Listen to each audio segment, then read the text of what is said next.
철야 때 함께 나눌 말씀은 마태복음 18장 1절부터 4절의 말씀입니다.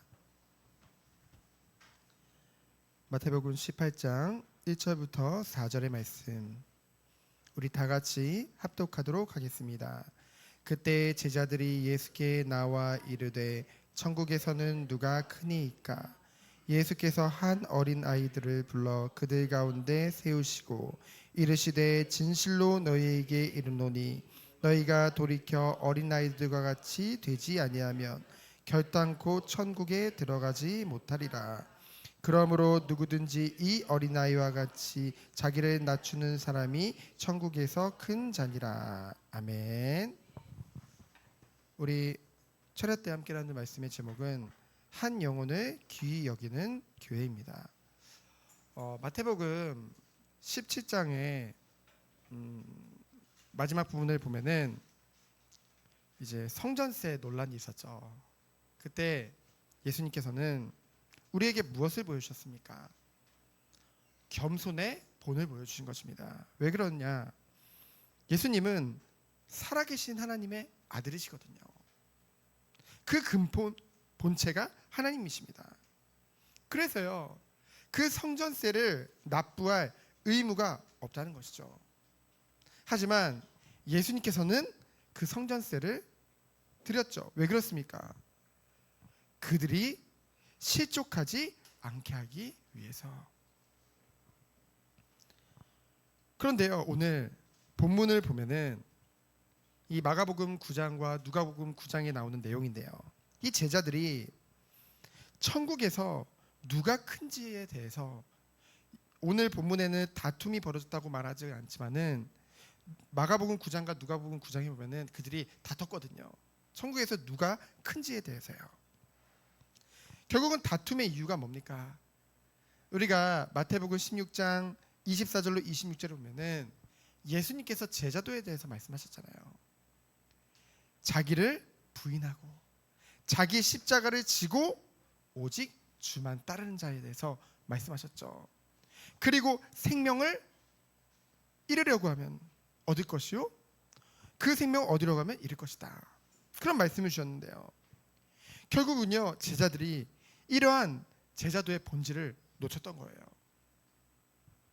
결국 제자들은요 왜 다퉜습니까?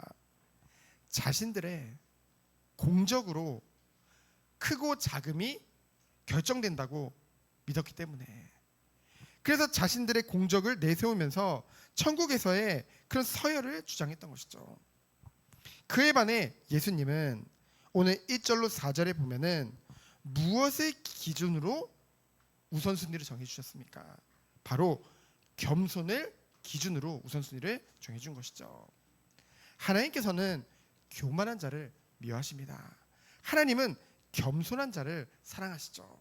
오늘 첫 번째로 천국에서 큰 자인데요, 제자들이 누가 크냐라고 서로 간에 질문을 하면서 다투고 있을 때 예수님께서 어떻게 하셨습니까? 예수님은 시청각 그 자료를 잘 활용하시는 것 같아요. 뭐 들의 백합화를 봐라, 이런 식으로 너무나도 흔히 볼 수 있는 것들을. 그래서 그 시대에 굉장히 유대 사회에서, 우리나라도 그랬잖아요. 예전에 아이들 보고 어린아이들은 가라 저리 가라 그러면서, 그쵸? 그와 같이 그 어린아이들을 좀 업신 여겼었거든요, 유대 사회에서는. 그래서요 예수님께서는 어린아이를 딱 불러 세우신 거예요. 너무나도 흔한 대표적으로 어린아이를. 그래서 어떻게 합니까? 그러면 이 어린아이는 무엇을 말하냐? 오늘 말씀에 보면은 어린아이를 불러 그들 가운데 세우시고 이르시되 진실로 너희에게 이르노니 너희가 돌이켜 가던 길을 돌이켜서 어린 아이들과 같이 되지 아니하면 결단코 천국에 들어가지 못하느니라. 이 말은 우리가 어린아이와 같은 그런 중심과 삶으로 사는 것이 아니라 이 제자들이 지금 다른 중심을 가지고 있다는 거거든요. 그래서 돌이킬 것을 말씀하시거든요. 그럼 어린아이 같다는 것은 무엇입니까?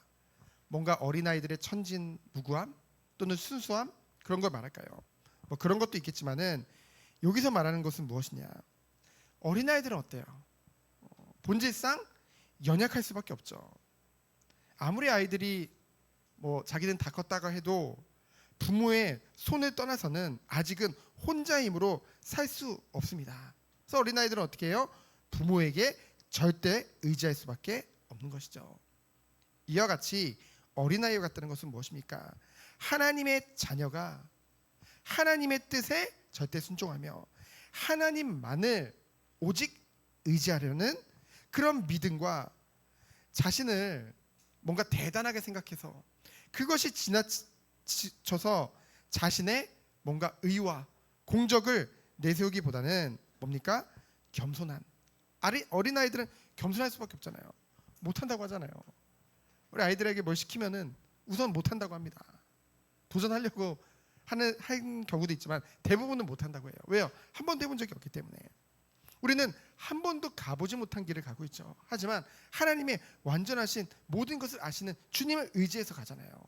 그것이 바로 어린 아이와 같은 거죠. 그래서 뭐라고 하냐? 가르침에 대해서 단순한 마음으로 받아들이는 단순성을 가진 자들, 있는 그대로 받아들이는 건 어린아이들 특징이거든요. 제가 가끔씩 선녀한테 농담을 하면은 순간 흔들려요.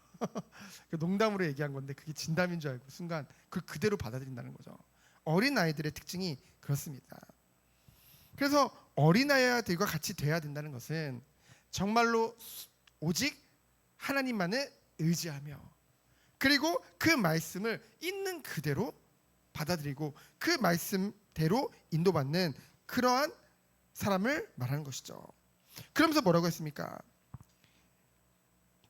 자기를 그러므로 누구든지 이 어린아이와 같이 4절에 보면은 자기를 낮추는 사람이 천국에서 큰 자니라. 세상에서는요 지금 자기 피할 시대잖아요. 자기 피할까지는 좋습니다. 근데요 내가 낮은 자리로 가면 짓밟힐 줄 알고 누구든지 다 높은 자리로 올라가려고 해요. 처음부터 뭐 기싸움도 하기도 하고요. 한 공동체 안에 들어가면은 여러 가지 이들이 생기죠. 그러나 세상은 능력과 처세술을 필요로 하지만은 천국은 오직 무엇을 요구하는 거예요? 겸손을 요구하는 줄 믿습니다. 그래서 뭐예요? 나보다 남을 더 낮게 여기며 나보다 더 낫다고 여기며 뭐예요? 철저히 자기를 쳐서 복종시키는 자. 그 자가 하나님이 원하시는 겸손을 가진 자들이죠. 제가 요즘 느끼는 것이 예전에도 교만한 적은 없었지만은 참 내가 겸손해졌다. 이 성경 말씀에 비춰봤을 때. 왜냐면은 너무나 훌륭한 분들이 많은 거예요. 목회자뿐만이 아니라 평신도 중에도 참 훌륭한 분들이 많다. 그래서 나도 정말로 은혜 안에서 이 한 걸음 한 걸음 은혜 안에서 날마다 성장되어져 감에 너무 기쁘거든요. 여러분들에게도 그 기쁨이 있기를 축원드립니다. 두 번째로 뭡니까? 실족해 해서는 안 된다는 것을 예수님께서는 강조하고 계시죠. 5절부터 9절의 말씀입니다. 뭐라고 해요? 또 누구든지 내 이름으로 이런 어린아이 하나를 영접하면 곧 나를 영접함이니. 어린아이란 뭡니까? 아주 순수한 신자를 말하죠.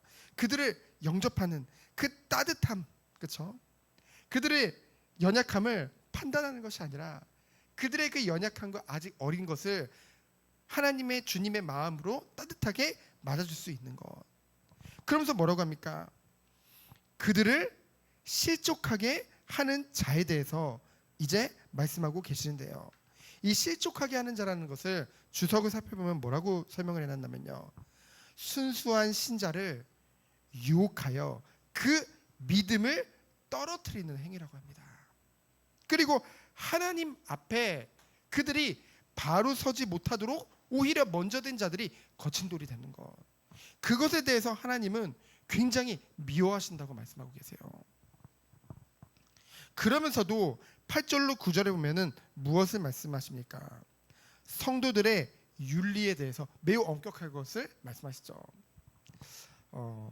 대부분의 오늘날 성도님들이 뭔가 구원에 대한 확신, 뭔가 나는 자녀다 이런 것이 있다 보니까 어떻게 되냐면요, 자신들의 습관적인 죄를 끊임없이 스스로 모른 척하고 합리화시키는 경우가 많아요. 그리고 또 어떻게 생각을 하면 성화에 있어서 나중에 성화의 과정에서 해결될 문제로 그것을 미루는 경향이 있다는 것이죠. 하지만 오늘 8절로 9절에 보면은 얼마나 엄격하게 성경에서는 말하고 있습니까? 뭐라고 해요? 만일 내 손이나 내 발이 너를 범죄하게 하거든 찍어내버리라. 이렇게 하라는 것이 아닙니다. 만약에 진짜로 이렇게 실천하면은요, 여기 계신 분들 중에서 몸이 나만하신 분이 안 계실 거예요.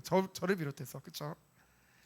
장애인이나 다리 저는 자로 영생이 들어가는 것이 두 손 두 발 들고 영원한 불에 던져진 것보다 나으니라. 만일 내 눈이 너를 범죄하게 하거든 빼어 내버리라. 한 눈으로 영생에 들어가는 것이 두 눈을 가지고 지옥불에 던져진 것보다 나으니라. 이것은 그만큼 이 성경에서 무엇을 말합니까? 아주 엄격한 성경적인 윤리관에 대해서 말을 하고 있는 것이죠. 지금 교회에서 자꾸만, 아니 세상에서도 윤리를 강조하는데 교회에서 윤리를 자꾸만 잃어버리고 자꾸만 방종으로 간다고 한다면은 그것은 하나님 보실 때 당연히 아니라는 것이죠. 그래서 우리는 마땅히 제거될 부분은 기도하면서 제거해야 되겠죠. 그러면서 뭡니까? 성도들은 늘 뭐 나중에 언젠가는 내가 그리스도를 닮아가며 변화되어지면서 나아지겠지, 이런 믿음도 좋겠지만은 뭡니까? 늘 최후의 심판대 앞에 선 그런 태도로 삶을 살아야 된다는 거죠. 그렇죠? 그래서 뭡니까? 우리의 삶은요, 우리가 지난 오후 예배 때도 함께 살펴봤지만은 거룩한 산 제사로 우리 삶 자체를 드리는 것, 그것을 하나님은 기뻐하신다는 것이죠. 무슨 산 제사요? 거룩한 산 제사.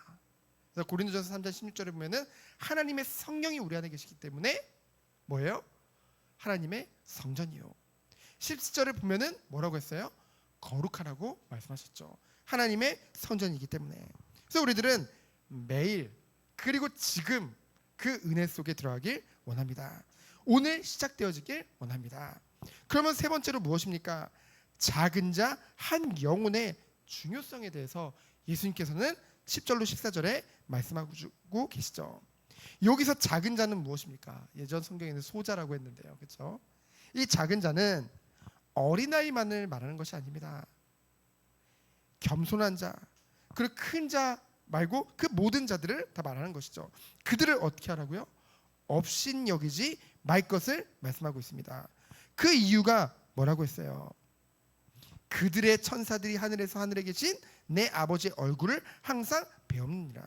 여러분, 성경에서는 각 사람을 또는 교회를 그리고 한 민족을 지키는 그 수호 천사에 대해서 지지하고 있습니다. 성경에서는 그것을 부인하면 안 돼요. 그렇죠?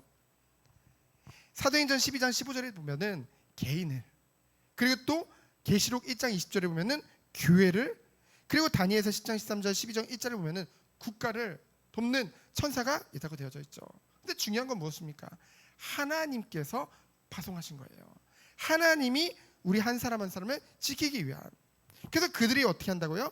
주님 앞에 항상 배우니, 하나님 앞에 항상 배우니 우리는 어떤 축복을 드려야 되겠습니까? 한 영혼 한 영혼이 그만큼 천하보다 귀하다는 거예요. 하나님이 한 영혼 한 영혼에게 하나님의 심부름꾼인 그 천사를 파송하셔서 지킬 만큼 그만큼 존귀한 자라는 것이죠. 그래서 우리들에겐 어떤 축복이 있어야 되겠습니까? 정말 우리에게는 목자의 심정이 있어야 될 줄 믿습니다. 오늘 말씀에 보면은 여러분, 교회는 세상과 같이 이해타산적으로 뭔가 계산하는 그런 공동체가 아니라는 것이죠. 전 세계 어느 공동체가 자신들의 유익이 아니라 그 공동체 외에 세상의 유익을 위해 존재하겠습니까? 그게 바로 교회거든요. 그러니까 세상에서는 이해할 수 없는 집단이 바로 교회인 것입니다. 근데 지금 세상에서는 교회들 보고 너무 니들밖에 모른다고 얘기를 해요. 너무 이기적이라고 얘기를 해요. 왜 그렇게 됐을까요? 성경에 보면은 너의 착한 행실을 보고 하늘 아버지께 영광을 돌리라. 너의 눈에 빛과 소금이 될 것이다 말씀하셨는데 왜 그러한 일들이 일어나게 될까요? 교회에서 정말 그 잃어버린 한 영혼에 대한 그 중요성을 놓친 거예요. 너무나도 양적인 부흥만을 바라면서 나가게 되어진 것이죠. 제가 이번에 책을 또 이렇게 챕터를 구원의 확신이라는 책을 요즘 계속 읽고 있는데 거기서 이제 자녀들에 대한 부분이 나오더라고요. 그래서 자녀들에게 어릴 적부터 막 구원의 확신을 심어주고 싶은 거예요, 부모님들이. 그래서 막 복음을 막 설명해줘요. 그리고 예수님 어디 계셔? 저도 그거 했었거든요. 그래서 진유 선유가 아기 때 막 이렇게 때렸어요. 막 배도 때리고 막. 그렇죠? 그건 막 좋은 거예요. 근데 중요한 말씀이 거기 적혀 있더라고요. 사실은 어린 아이들에게 어릴 적부터 막 복음을 심어서 막 구원의 확신을 막 주면은요, 애들이 나중에 정말로 인격적으로 하나님을 찾는 시간표가 온다는 것이죠. 근데 그 시간표에 그것을 혼란스러워한다는 거예요. 오히려 이 구원에 대해서 내가 의심하고 하나님을 찾는 것에 대해서 그것을 도리어 불신앙이라고 스스로 생각을 하고 죄책감을 갖게 된다는 것이죠. 그래서요, 그래서 결론은 뭐냐면요, 그 구원에 대한 확신이라는 것은 하나님이 한 사람 한 사람에게 하나님이 그 영혼을에게 이제 섭리하시면서 인도하신다는 것이죠. 그렇죠? 하나님과의 이때의 관계잖아요. 그래서 결국은 부모님들이 어릴 적부터 막 아이들에게 그러는 것은 결국은 자기도 모르는 불안감에서 오는 거라는 거죠. 그렇죠? 그리고 자기의 만족을 위해서 그것을 요구한다는 거죠. 근데 그것이 결국 아이들에게는 나중에는 오히려 그것을 착각하게 만들어주는, 그러면서도 그 중요한 시간표를 더욱더 뒤로 미루게 되는 그 시간이 될 수도 있다는 것이죠. 그래서 중요한 것은 뭡니까? 날마다 하나님의 말씀 안에서, 은혜 안에서 아이들이 자랄 수 있도록, 강요가 아니라요. 그래서 결국 아이들이 어릴 때 고백하는 것은 하늘 아버지를 위해서 고백하는 것이 아니라 눈앞에 보이는 아버지와 어머니를 위해서 고백하게 되는 그런 신앙 고백이 아니라 참된 하나님 앞에 바로 설 수 있도록 어떻게 하는 거예요? 안내하고 인도하는 것이 바로 부모의 그런 부모의 또는 기성세대의 역할이라는 거죠. 우리가 그 축복을 누리기를 원합니다. 그래서 오늘 말씀에 보면은 잃어버린 100마리의 양 중에서 한 마리를 잃어버렸어요. 그러면 정말 참 목자는 어떻게 했습니까? 그 잃어버린 한 양을 찾아서 나서겠죠. 그래서 결국은 그 양을 찾았어요. 그때 그 기쁨은 이로 말할 수가 없다는 것이죠. 세상적인 이치로 보면은 사실 아니잖아요. 그거 99마리 중에서 한 마리 그래 뭐 없어질 수도 있지라고 생각할 수 있는데 그 영혼을 위해 생을 걸고 찾아 나선다는 것이죠. 그것이 바로 참된 하나님의 목자의 심정이라는 것이죠. 그래서 우리들은요, 이 하나님의 택한 그 한 마리 잃어버린 양을 위해서 정말 우리는 기도하면서 나갈 줄 믿습니다. 그것이 무엇이기 때문에요? 바로 아버지의 뜻이기 때문에. 그래서 14절에 보면 중요한 말씀하시죠. 이와 같이 이 작은 자 중에 하나라도 있는 것은 하늘에 계신 너희 아버지의 뜻이 아니니라. 맞습니까? 우리는 그것을 믿고 나갈 줄 믿습니다. 그러면은 결론적으로 무엇입니까?